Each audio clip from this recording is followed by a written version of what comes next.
Do author websites have to be just about selling books? I mean, if we want it to be something more, that would maybe drive a little bit more revenue, because obviously we're going to put some time into it. And in previous podcasts, I talk about writing a blog and doing other things with the website. So we kind of have kind of a justifiable expense with the website beyond just, hey, it's our hub and everybody gets to meet up there. So that's why I'm going to discuss how to monetize your website as an author. I'm going to give you 5 very solid, proven ways to do it. Stay tuned. What's happening? It's Dale here, and I'm just tickled to death. You took a little bit of time out your day to spend a little bit of time with me to talk about my favorite thing in self-publishing books. Today's podcast recording is brought to you by the fine folks over at Author Brand Kits. Get all you need covered from website to email marketing to social media and so much more when you work with Author Brand Kits, the one-stop shop for the author platform. Go over, visit our affiliate link at dalelinks.com/ABK. Again, that's dalelinks.com/ABK. Big thank you to Author Brand Kits. That was the 3rd month this year that they've spent with us in a sponsorship, and I'm always tickled to share just a little bit about them. They're really good. I personally use their services for my sites, so if you want to go look, you can take a look at some of my sites, to DaleLRoberts.com, to selfpublishingwithdale.com, even DaleLinks.com if you want to, for great examples. Let's go ahead and let's talk more about websites and making money with that website, because the problem is, indie authors, for the most part, don't really make too much money. Now, that's not today's theme of the podcast, all right? We could probably say that for another day, and how everybody is really not making too much to justify expenses such as paying for hosting, paying for domain names, maybe even paying for traffic or a content writer, or even just paying your time and your energy into something like this. When do you get to see a return? Because in most instances, yes, you're trying to build an author website and build your presence, but can't you kind of double dip? Can't you be able to have just a little bit more, have your cake and eat it too, and have the ice cream on top of it? The fact is, you can. There are 5 solid ways to monetize your author website, and I just want to let you know ahead of time, this is not the most comprehensive list. These are just 5 things besides. Makes for something catchy when I say 5 or 10. So in any event, let's just jump right into it. We're going to get the very first one out the gate, because I'm sure you can guess this. Guess it right now. Think about it. If you're driving, pause. Just pull off to the side of the road.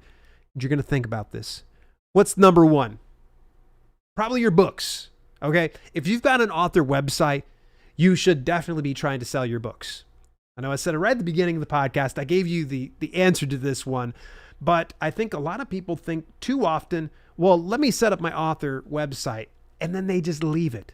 They do nothing thereafter.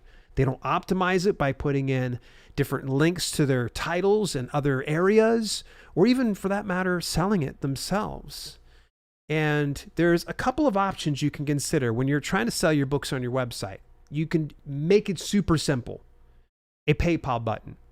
Now, you're probably saying, I've never done a PayPal button. What are you talking about, PayPal button? Well, PayPal is essentially a payment processor of sorts that you can use, and their expenses aren't terrible, but you can literally just Google up how to make a PayPal button, and it will show you step-by-step how to make a PayPal button, and all you got to do is just take that code, boom, put it on your website, and then it's set. All you have to do is put a little bit of ad copy above it, and then fulfill it yourself. There's a ways that you can be able to do it where it'll do a direct download if it's an ebook, or if it's a print book, it will notify you and you would just have to fulfill it from there. Now, your type of person though, you're kind of saying, I don't feel like babysitting this, because the fact of the matter is when you put a PayPal button in there, and especially if you're doing print goods of some sort, it's requiring your time and attention. So obviously if you're looking for something a little bit more passive, look into an option through Lulu Express. They have 2 ways they can use Lulu Express. Now, Lulu is the same company that I've talked about in previous podcasts, aggregate publisher, great folks over there. But they have 2 integrations. One of them comes through Shopify. Now, Shopify is essentially an e-commerce platform. It does the hosting and such for you. Or in some instances, if you get their light version, you can actually just take that code and embed it on your website. That was something I did on my big channel, and I showed people how to do all this. By the way, if you're not subscribed to my big channel, that's Self-Publishing with Dale, not just the podcast. Go over and subscribe to that one. You actually will find that it was relatively easy for me to put together the Shopify integration onto my WordPress website. That ran me about $10 per month. In the event that you just want to rely solely on Shopify to go ahead and host all that stuff, that's typically like $29.99, otherwise known as $30 per month. The other option that Lulu Express offers is something called API, and it's essentially integration that works with Lulu Express to help fulfill print orders that people make on your website. I'm going to give you a fair warning. I've been working on this for a few weeks now and have talked to a web development team about working with the API. It is not cheap to put together. Especially if you find a high quality web developer to work with you. And obviously you're not wanting to pay some bargain basement person that's going to, it's $50 and then your website's complete junk and everything doesn't work as it should. But there is that big upfront investment, but unlike the previous method of Shopify or the method of, say, PayPal, you really remove any of that royalty structure that you would through, say, Lulu. So this means that you're getting more money in the long term by using the API. These two options do remove most of the work for you, not all of the work. But here's the thing is, if you start generating enough sales that you're so stinking busy you can't keep up with it, then chances are very likely you can end up outsourcing or hiring somebody to help you out with site fulfillment. In the meantime, just use simple buttons to kind of sell some of these things. Now let's move on to number 2 when it comes to the whole game here. I've talked about this time and again. Affiliate marketing. Affiliate marketing is dead simple. No, you don't need to promote products that you don't like. Yes, you should promote things that you do like and you can get behind and also really resonates with your audience. Great example. If you ever have listened to me, for instance, Author Brand Kits, I've said there's an affiliate link. Someone goes and buys something there. It doesn't affect their cost and it gives a little kickback over to me as an affiliate marketer. So think about other things like Pro Writing A, Grammarly, Publisher Rocket, so much more. There is literally 99.9% of businesses out there have some type of affiliate marketing program. Now, if you're not familiar with that, what it is essentially is where if you know, like, and trust a specific brand, service, or product, and you want to send traffic over there, you become part of their affiliate program and you will get either percentage of sales or what's called cost per acquisition, CPA. So some places might pay you, say, 20 cents per person you send over their way, or they'll give you $20 for anybody that signs up for their accounts. It just varies per specific program on what you're going to get rewarded and how much you're going to get paid. But just, I want you to think of it from an aspect of, who is my ideal audience? Who's visiting my website? And does this make sense for them? So if for some reason I am a Werebear Shapeshifter author romance person, man, that made a lot of sense. I said it all flip-flop. But either way, you get the idea. If I had this Werebear science fiction fantasy romance thing on my website, it probably wouldn't make much sense for me to start hawking, let's say, energy gum. Energy gum just doesn't belong with the brand. But maybe it could be, I don't know, a offer to join Kindle Unlimited and you get paid for that affiliate bonus. Here's the best way to do things. And by the way, I'm going to come back to that in just a second here. The easiest way to find an affiliate program, it's not sexy, it's not perfect, but just Google it. Literally all you got to do is take the product, the company, or the service plus affiliate program. Type it up. Boom, you should be able to pop something up there, and everything's fairly intuitive. And if you don't know how to do it, just contact their support and they'll be able to walk you through it. It is quite the business, I will tell you this. I did mention real briefly about Kindle Unlimited on the very last item, and you're probably going, wait a second, Kindle Unlimited has an affiliate program? Yeah, it does. And if your readers are consuming your content by way of Kindle Unlimited, you might as well get paid not once, but twice for something like that. If you send somebody over towards that direction, for instance, Amazon's willing to go ahead and pay you a bounty of up to $10 to sometimes $20, I think it was. I think right now it's 10. It might be less, it might be more. It changes from time to time. So this is the perfect segue into number 3, Amazon Associates. Now, I know this is kind of cheating. You're like, Dale, come on. Technically, that's affiliate marketing. Okay. Let's say you're giving me a little bit of pushback. Let's say that you are like, no, I don't feel like affiliate marketing, but if you are printing your books or fulfilling it by way of KDP or anything on Amazon, getting Amazon Associates should already be in your game plan. Why? Even Amazon themselves encourage it through Author Central, where they say, hey, you know you can get a percentage more paid to you if you share your book through our Amazon Associates program. It's a way of getting additional revenue just for sharing your book. Nuts, right? Believe it or not, there's a lot of people out there that could not be bothered to ever share their book. For those of you that are already sharing your book, become part of the Amazon Associates program, because then you take a special link and you share it that way, and then somebody buys it. You get about 4%, I believe it is, of the specific sale. And it doesn't take away from your current royalty, by the way. It just takes out of Amazon's pocket. It's okay. They're all right with it. So the thing that gets really magical is when you look into your Amazon Associates dashboard and see that someone not only bought your book, but they also bought groceries. Yeah, by sending people through your book link, whether or not they buy your book, if they buy something within the first, I think, 24 to 48 hours, you're going to get credit for it. Pretty cool. And it can range anywhere from 1% as much to 10%.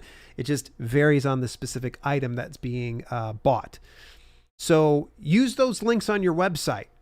Take the links, post them there so that you know when you do this, fully disclose it on your website. Same thing goes for affiliate marketing. Hey, these are outbound affiliate links. It helps me financially and doesn't affect you. You have to tell people, and Amazon Associates are real big sticklers about that, by the way. The other thing you can do, not one of the things I would recommend when it comes to Amazon Associates, is they actually have what's called native shopping ads, and they have other widgets as well that you're able to embed on your website. Problem is, though, do you want people to come and buy your products on your website, or do you want people to come to your website and just buy products that could be related to your stuff or not? Because that's the thing, is when you start to put in native shopping ads for Amazon on your website, there's no guarantee they're going to be showing your book or your products. Yes, there's ways you can embed that, but for some of these widgets, not really. It just does it according to how the customer is, what they've bought previously. So looking at their cookie history is what they're doing. So just be very mindful of using that. And of course, if you're adding a lot of these things onto your website, that's also going to add to more load time on your site. So be very, very careful about it. Next item up, number 4, Google Adsense. Okay, so this right here has been a program that's been fantastic to me through the YouTube partner program. I've got 3 fully monetized YouTube partner program channels on YouTube, obviously. But there are, believe it or not, ways that you can use Google AdSense to have other ads served elsewhere, namely your website. Now, it's not my preferred avenue. Personally, when I go over and I jump onto someone's website and I'm assaulted by 50,000 different ads all throughout their things and then a big pop-up and such, it usually turns me off because, one, slow load time. I just don't have time to sit here and have you load your 50th ad on your website. And 2, it just, again, it kind of takes away from this. But know this, that if you're looking away for monetizing your site and you're like, you know what, I really need to make that money, then definitely these 2 options are fine. But what Google will do is you've got to apply for the Google AdSense program. You have to share your website. You got to share how you're driving traffic, all that type of stuff. I would recommend that you have at least 12 posts, and the thing's going to work also for Amazon Associates. get upwards of 12 posts on your website altogether. So put together some type of a blog or some type of, article that you're going to have a chain of articles put together. Either way, it gives it enough substance on your website that Google AdSense and Amazon Associates are willing to work with you, because they want to make sure that it's not just a website with just their ads. They want to make sure that it's a real customer experience that everybody can enjoy, and not just a junked up website. Now, with that being said, I'm sure you'll probably stumble over some sites that have way too many ads on them, and they're getting greedy with their ads. Just be careful. It can junk up things really fast if you end up having like more than 1 or even 2 ads per page. So, number 5. Now, this one's going to be a little bit more difficult for most of you out there. This is probably more of an advanced tactic. It's sponsorship placement. So let's just say you had an affiliate promotion go really well, a specific product that keeps getting bought time and again. Well, you've got proof of concept in which now you can reach out to that brand or that product or service and say, hey, I'd be happy to work with you. Currently, I'm doing your affiliate program, but maybe we can consider taking this up a notch and making you guys a little bit more of the showcase. Can you see additional benefits for you to provide them if you were to do a sponsorship? Now, that's not to say you should be like, well, I did really, really good, so they might as well go ahead and pay me more. No, you have to think of it from a standpoint of what you can bring to the table that would make sense and also get them a return on their investment. I recommend for sponsorship deals that you be very, very careful about it. You'll want to think about it for only sites that are getting 100 to 1,000 unique visitors per day. Now, you can track that through different widgets like SlimStat or any WordPress plugin of some sort, or use Google Analytics. And you could find a tutorial online, I'm sure, about how to get it all set up for Google Analytics. Google Analytics is different from Google AdSense, but they can kind of work together in harmony though. But consider doing the Google Analytics so you know exactly what your traffic is. And when you approach a brand, make sure that you have any affiliate programs that you are part of, even if it was theirs. Show them the traffic that you're sending, which means how many clicks are going through a particular link and how many convert to sales. You put this together on a proposal and say, this is my track record and this is what I bring to the table. And the nice thing is when you work with, say, a sponsor, they could want something as simple as a banner ad or maybe a personalized or customized post of some sort about their services. You can leave it up to your imagination on how you would work with that brand, what would make the most sense. The nice thing with sponsorships is you're already getting behind a product that you enjoyed. And in theory, if you were using the affiliate marketing, you're already getting some money from this anyways. So this is just another avenue to help kind of monetize your website. I got a few final tips before we wrap up today's podcast. I want to give a big shout out to the sponsors of Author Brand Kits. Definitely appreciate and love you on over there, Author Brand Kits. Folks, please go over, take a look at why I rave about the service, dalelinks.com/ABK. For more details, visit that. So, final tips. This list obviously wasn't exhaustive. There could have been many ways we could have branched out when it comes to monetization, but these are just some tried and true things. One of the things I would say, if you're an author and you do have a website, whether it is a paid for website or it's a free website, make sure you start with your books. Always start with your books. Put as many of the options as you can without making it look jumbled up right into one spot. Books is where it's going to be at. Then you can consider all these other options. Things like Amazon Associates, I would recommend. If you've already got an established website, reach out to Amazon Associates, get yourself set up. And you can actually get set up in various regions, like what I've done. And actually, I use a service called Genius Link, and it gets it to where it aggregates out to each of those different avenues based on the region in which someone's clicking on one of my links. That should be a podcast for another day. And then if you want to get into programs like Amazon Associates or Google AdSense, then you're going to need to make sure that you build out your site with more content. 6 to 12 posts is more than sufficient. In fact, I found usually about a dozen is the best way to get approved for programs like that, because they want to make sure that you are here to stay. Speaking of here to stay, I want to thank each and every single one of you that have subscribed or followed me on your preferred podcasting platform. And it would mean the world to me if you left a review. Places like Apple, that would be awesome. And if you're watching this on the YouTube podcast channel, drop a comment, of course. Folks, as we start to wrap up today's podcast, we're wrapping up an entire series. We talked a lot about author websites and what you can be able to do with those. I hope you found some great value. In the coming weeks, we're going to start talking more about marketing and promotion, and most importantly, in book awards.